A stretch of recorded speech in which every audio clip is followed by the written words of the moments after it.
Parents planned a secret Christmas trip without me. Let that selfish one spend the holidays alone, they told my cousin.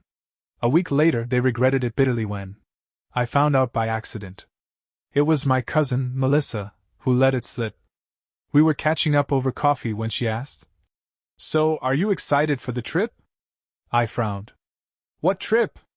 She tilted her head. "The Christmas trip. The one your parents booked for the whole family." The whole family. Except me. I laughed, because I didn't know what else to do. "Yeah, they didn't tell me about that." Melissa's face fell. "Wait, are you serious?" I was. And honestly, I wasn't even surprised. It wasn't the first time my family had treated me like an afterthought. Growing up, I had learned my place early. My younger brother Daniel was the golden child, the one who could do no wrong. My sister, Sarah, was the baby of the family, showered with attention and affection. Me? I was just there. Every Christmas, I tried to bond with them. Tried to be part of the family. But somehow, I always ended up on the outside looking in. This was a new low. "They told me you weren't coming because you're too selfish," Melissa admitted, shifting uncomfortably. "They said you never do enough for the family, so they figured you wouldn't appreciate a trip anyway." I laughed again, but this time it was bitter. Selfish. That was rich coming from the people who had leaned on me for years. Who had no problem asking me to help with bills, run errands, and bail them out of trouble. Who conveniently forgot every time I put their needs ahead of mine. I could feel the heat rising in my chest, but I forced myself to stay calm. "Where are they going?" I asked. Melissa hesitated. "Hawaii. Of course. A luxury vacation. First-class flights. A 5-star resort. And they didn't even bother to tell me." Something in me snapped. I wasn't going to beg for a seat at their table. Not this time. I went home that night, sat in my apartment, and let it sink in. I should have been angry. I should have been hurt. And I was, but mostly, I was tired. Tired of pretending I was part of a family that made it clear, time and time again, that I wasn't a priority. Tired of the way they dismissed me, used me, then had the audacity to call me selfish. For a moment, I imagined calling them out. Sending a message like, "Hey, hope Hawaii's fun. Must be nice to have a family vacation without the whole family." But what was the point? They just brush it off like they always did. Maybe even make me feel guilty for bringing it up. No. I wasn't going to waste my energy on people who clearly didn't care about me. Instead, I did something I'd never done before. I made my own holiday plans. If they wanted to exclude me, fine. That just meant I was free to do whatever I wanted, without their drama, without their backhanded comments, without feeling like I was fighting for scraps of affection. And the best part? I wouldn't be alone. I had friends. People who actually enjoyed my company. People who didn't see me as an obligation or a last resort. I grabbed my phone and started texting. By the end of the night, I had a full Christmas itinerary. A Christmas Eve dinner with my best friend and his family. A cozy Christmas morning brunch at my coworker's place. Then a cabin trip with a few close friends to ring in the new year, snow, hot chocolate, and zero family drama. For the first time in years, I was actually looking forward to the holidays. Meanwhile, my parents had no idea that their perfect Christmas vacation was about to fall apart. A week later, I was sitting by the fireplace in my friend Mark's house, a warm cup of cider in my hands, laughing at one of his terrible jokes. Christmas lights twinkled around the living room, the smell of cinnamon and baked ham filled the air, and for the first time in years I felt at peace. No tension. No forced smiles. No pretending to be okay while being treated like an afterthought. I had almost forgotten about my parents' trip, until my phone buzzed. At first, I considered ignoring it. But then I saw the caller ID. Mom. I let it ring. A minute later, a text came through. "Call me. It's an emergency." I sighed, debating whether to respond. Then, another message popped up. "Your father is in the hospital." I sat up straight, my heart skipping a beat. But before panic could set in, another text followed. Food poisoning. The whole trip is ruined. I blinked. Food poisoning? That wasn't exactly the life or death emergency I was expecting. Curious now, I called her back. She picked up immediately, her voice frantic. Oh, thank God! I've been trying to reach you for hours. What happened? I asked, keeping my tone neutral. It's a disaster, she moaned. Everything went wrong. First, our flight got delayed, and we missed the connecting flight. We had to spend the night in the airport. Then, when we finally got here, the hotel lost our reservation. We had to pay extra for another room, and it's not even a suite. And now, she lowered her voice, your father and Daniel are in the hospital because of bad seafood. I took a sip of my cider, biting back a smirk. That's rough, I said, with zero sympathy. She huffed. That's all you have to say? That's rough? We've been suffering here while you're off doing who knows what. I raised an eyebrow. Suffering? In Hawaii? Don't be like that. She snapped. We need you to transfer some money. We've had so many unexpected expenses, and we're running out of funds. There it was. They didn't call because they missed me. They didn't call to apologize. They called because they needed something from me. I leaned back, letting the silence stretch between us. Then, finally I said, Sorry, Mom. Can't help. She gasped. What do you mean you can't help? I shrugged, even though she couldn't see me. I'm selfish, remember? That's what you told Melissa, isn't it? Dead silence. Then, in a much softer voice, she said, You heard about that? Oh, I heard everything. I could practically hear the guilt creeping into her tone. Look, sweetheart, we didn't mean. I cut her off. You meant every word. And you know what? You were right. I was selfish this year. I put myself first. And guess what? It's been the best Christmas I've ever had. She tried to say something, but I was done. Gotta go, I said cheerfully. Merry Christmas, Mom. Then I hung up. And for the first time in my life, I didn't feel guilty about it. The second I hung up, my phone started buzzing again. I let it ring. Then came the texts. Mom, this isn't funny. We need you to send money. The hospital bill is outrageous. Mom, don't be like this. We're family. Mom, at least send enough to cover the hotel. We had to downgrade, and your sister is miserable. I chuckled to myself. So now I was family? I didn't reply. Instead, I turned my phone on silent, leaned back on the couch, and enjoyed the warmth of the fireplace. Mark walked over with a knowing smirk. Family drama? I exhaled, shaking my head. More like family karma. He laughed. Dude, you look way too relaxed for someone who just got a panic call from his mom. I grinned. Because for once, I don't care. And I meant it. For years I had bent over backward for them. Always the first to help, always the one they called when they needed something. But the second I needed a little respect? A little consideration? They left me out of their perfect little Christmas. And now that their trip was falling apart, they suddenly remembered I existed? No. Not this time. I wasn't their safety net anymore. The next morning, I checked my phone, 15 missed calls, a bunch of unread texts. I sighed, figuring I should at least skim through them. Mom, we're coming home early. We land tomorrow. We need you to pick us up from the airport. I smirked. Yeah. That's not happening. Instead, I grabbed my keys and headed out for brunch with my friends. While my family was dealing with food poisoning, missed flights, and a downgraded hotel room, I was sipping hot coffee and eating homemade waffles in a cozy little cafe. It felt amazing. And tomorrow, when they landed, expecting me to roll over and forgive them, they were in for a surprise. The next morning, I woke up feeling completely refreshed. No stress, no guilt, no drama, just the quiet satisfaction of knowing I had finally put myself first. I checked my phone. Mom, we land at 4:15 p.m. Be there. Mom, we're exhausted.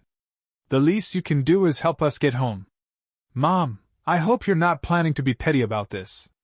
I stretched, yawned, and turned off my phone. I had plans today. Instead of driving to the airport, I spent the afternoon in the park, enjoying the crisp winter air. Then I grabbed a coffee, wandered through some local shops, and even picked up a few things for myself, something I never used to do because I was too busy saving my money in case my family needed something. By the time they landed, I was halfway through a movie with my friends, warm and comfortable, completely indifferent to whatever disaster was unfolding on their end. At around 5:30, my phone buzzed again. "Melissa, dude. They are pissed." I smirked and replied, "Oh? What happened?" Her response came almost immediately. "Melissa, they had to take an expensive Uber home with all their luggage. Your dad is fuming, your mom is ranting about how you've changed, and Sarah won't stop complaining about the ride smelling like fast food." I let out a laugh. "Oh no. How tragic. Melissa, you should probably lay low for a bit." I wasn't worried. In fact, I was looking forward to seeing them face to face. Because this time, I had the upper hand. The next morning, I woke up to exactly what I expected: more missed calls, more texts, and one long-winded voicemail from my mother. I hit play out of curiosity. "I can't believe you would be this cruel. After everything we've done for you, after all these years of taking care of you, you couldn't even pick us up from the airport? We were exhausted, stranded, and forced to take an expensive Uber. Your father is livid, and Sarah is traumatized by the experience. You are so selfish. I hope you're happy." I chuckled. "Oh, I am, Mom. I really am." I went about my morning as usual, making breakfast and enjoying my coffee in peace. No family nagging me, no guilt-tripping, no drama. Then, around noon, there was a knock at my door. I knew who it was before I even opened it. I took my time, finishing my sip of coffee, before finally unlocking the door. Sure enough, there they were, my parents and Sarah, looking exhausted, irritated, and ready to pick a fight. My dad was the first to speak. "You've got some nerve." I raised an eyebrow. "Good to see you too. How was the trip?" Mom crossed her arms. "Oh, you wouldn't know, would you? Since you weren't there when we needed you." I leaned against the doorframe, completely unfazed. "You mean like how I wasn't included when you planned the trip in the first place?" Their expression shifted slightly, but they weren't ready to back down just yet. Dad scoffed. "Oh, don't be so dramatic. We didn't think you'd want to come." I nodded. "Right. That's why you didn't tell me at all. Why you told Melissa I was selfish and better off alone." Silence. Sarah shifted uncomfortably, looking down at her feet. Mom opened her mouth to argue, but I held up a hand. "Save it. I heard everything. And you know what? You were right." They blinked. "I was better off alone." I continued. "Actually, I had the best Christmas I've had in years. No stress, no judgment, no being treated like an afterthought. Just me, my friends, and people who actually appreciate my company." Mom's face twitched. "Oh, so we're the bad guys now?" I shrugged. "I didn't say that. But it's funny how you only remembered me when things started going wrong. Suddenly, I wasn't selfish anymore. I was useful." Dad's jaw tightened, and for once, he had nothing to say. I crossed my arms. "So, what exactly did you come here for? An apology? No, wait, you probably just need something, right? More money? A favor? What is it this time?" More silence. They had expected me to fold, to feel guilty, to beg for their approval. Instead, I stood there, completely unbothered, watching them struggle to come up with an excuse. For the first time in my life, I had the power in this conversation. And I wasn't about to let them off easy. My mom sighed dramatically, rubbing her temples like I was the one giving her a headache. "Look, we didn't come here to fight." I smirked. "No? Then why are you here?" Dad cleared his throat. "We just wanted to talk. As a family." I nearly laughed. "Oh, now we're family?" Sarah finally spoke up, her voice quieter than usual. "Come on, let's just move on. Christmas was a mess for everyone, okay? Can't we just forget about it and start fresh? I stared at her for a moment. Sarah had always been spoiled, but she wasn't stupid. She knew how badly they had treated me. And now that they were back, miserable, sick, and probably regretting every decision they made, she wanted to smooth things over like nothing had happened? I shook my head. That's not how this works. You don't get to ignore me, exclude me, and talk about me behind my back, only to come crawling back when things go wrong. Dad's face darkened. We didn't crawl back. I raised an eyebrow. Didn't you, though? You called me 14 times from Hawaii. You showed up at my door. Sounds a lot like crawling. Mom scoffed. You're being petty. I laughed. Oh, absolutely. And I love it. She huffed, clearly getting frustrated. Fine. If that's how you feel, then we'll just go. I stepped aside and gestured toward the hallway. Be my guest. They weren't expecting that. For years, they had counted on me chasing after them, wanting their approval. But this time? I wasn't playing along. Mom hesitated. So that's it? You're really going to hold a grudge over one little mistake? One little mistake? I repeated, my voice calm. This wasn't a mistake. A mistake is forgetting to invite me to a dinner. A mistake is an accidental oversight. But this was intentional. I took a step closer, looking her straight in the eyes. You made a choice. And now you get to live with it. For the first time, my dad looked uncomfortable. Sarah swallowed hard. Mom pursed her lips, then exhaled sharply. Fine. If that's what you want. She turned and stormed off, Dad trailing behind her. Sarah lingered for a second, almost like she wanted to say something, but in the end, she just sighed and followed them out. I closed the door, locked it, and stood there for a moment. Then I smiled. For the first time in my life, I wasn't chasing after them. I wasn't begging for their love. I wasn't waiting for an apology that would never come. I was free. And it felt incredible. For the next few days, I waited for the usual cycle to continue. Normally, when my family and I had a falling out, it went like this. They get angry. Check. They guilt-trip me. Check. They ignore me until they need something. Still waiting on that one. But this time, something felt different. There were no more texts. No calls. No dramatic messages about how could you do this to us. Just silence. And you know what? I liked it. For the first time in forever, I wasn't anxiously checking my phone, dreading the next guilt trip. I wasn't feeling obligated to fix things. I wasn't carrying the weight of being the bigger person. I was just living my life. Then, on New Year's Eve, I got a text from Melissa. Melissa, just a heads up, I think your parents are about to pull something. I sighed. Of course they were. Me, what now? Melissa, I overheard them talking at Grandma's house. They're planning to invite you over for New Year's dinner like nothing happened. Like a fresh start, or whatever. Me, let me guess, no apology? Melissa, oh, obviously not. According to them, you're the one who's been dramatic.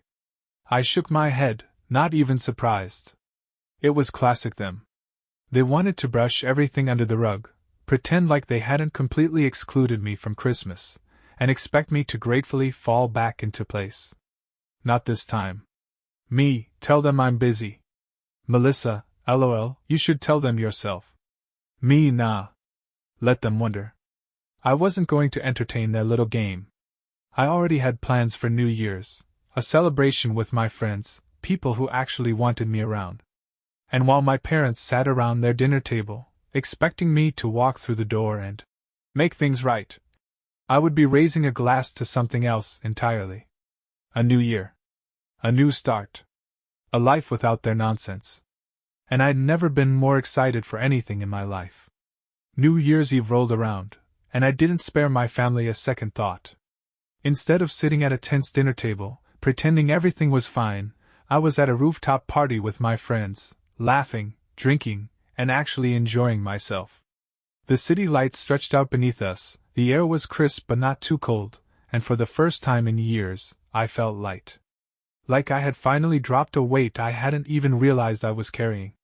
As midnight approached, my phone buzzed. I glanced down. Mom. Of course. I ignored the call. Then a text came through. Mom, Happy New Year. We miss you. Hope you come to your senses soon. I laughed and shook my head. Hope I come to my senses? No, Mom. I finally have. A few minutes later, Melissa sent a text. Melissa, Almeo. Mom is sulking. Dad is mad. Sarah is just eating her feelings. They really thought you'd show up. Me, they always do. That's the problem. Melissa, they're saying you're being childish for holding a grudge. Me, oh, I'm not holding a grudge. I'm just holding on to my peace. And for the first time in my life, I meant it. As the countdown to midnight began, I lifted my glass and smiled. This was my year. No more begging for a place in a family that never made room for me. No more guilt. No more chasing after people who only cared when they needed something. 3, 2, 1. Fireworks exploded in the sky, cheers erupted all around me, and I closed my eyes, taking in the moment. This year was going to be different. Because for once, I was putting myself first. The first few weeks of the new year were quiet. No calls. No texts. No guilt trips. It was almost eerie. At first, I wondered if my parents had finally given up. If maybe, just maybe, they had taken the hint and decided to respect my boundaries. Then, in mid-January, I got a text from Melissa. Melissa, brace yourself. They're planning a family intervention for you. I nearly spit out my coffee. An intervention? For what?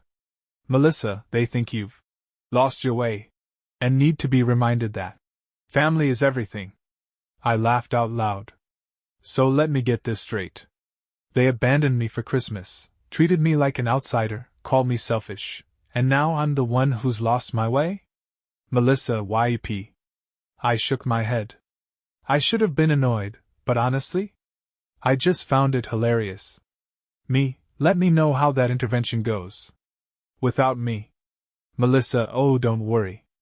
I'm bringing popcorn. And that was that. I never showed up for their dramatic little intervention. I never reached out to fix things. And you know what? Nothing happened. The world didn't end. My life didn't fall apart. In fact, it got better.